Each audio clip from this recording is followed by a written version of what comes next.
দুদিন ধরে এত বৃষ্টি হচ্ছে যে সকালবেলা আর বাজারে যেতে না করলাম। ঘরে যা ছিল তাই করব। সোয়াবিন ছিল, আলু বড় বড় করে আলু কেটে সোয়াবিন মাংসের মতন রান্না করব। চলো, সোয়াবিন সিদ্ধ করে নিয়েছি, এবার আলুগুলোকে লাল করে ভেজে তুলে রাখবো, বড় বড় আলু। আর ওই তেলেই সিদ্ধ করা সোয়াবিনগুলো ভালো করে ভাজবো, ভেজে ওটাও তুলে রাখবো। কড়াইতে সর্ষের তেল দিয়ে পেঁয়াজ ফোড়ন দেবো, আর মিক্সিতে পেস্ট করেছিলাম কাঁচা লঙ্কা, আদা, রসুন, পেঁয়াজ, সেই বাটাটা ওই তেলের মধ্যে দিয়ে দেবো।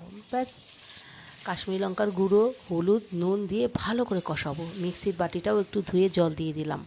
তেল বেরিয়ে গেছে, এবার ভাজা সোয়াবিন আলুটা দিয়ে দেবো। ব্যাস, যা সুন্দর গন্ধ বেরিয়েছে, খেতেও কিন্তু দুর্দান্ত হয়েছিল। যদিও আমি সোয়াবিন ভালো খাই না, কিন্তু আজকে খেয়েছিলাম, দারুণ হয়েছে, একদম মাংসের মতন।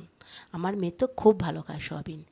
একটু ঢেকে দেবো, তারপরে নামাবার সময় গরম মশলা দিয়ে নামিয়ে নেবো। ব্যাস, রেডি আমার সোয়াবিন। দেখতে খুব সুন্দর হয়েছে, খেতেও দারুণ হয়েছিল। টাটা।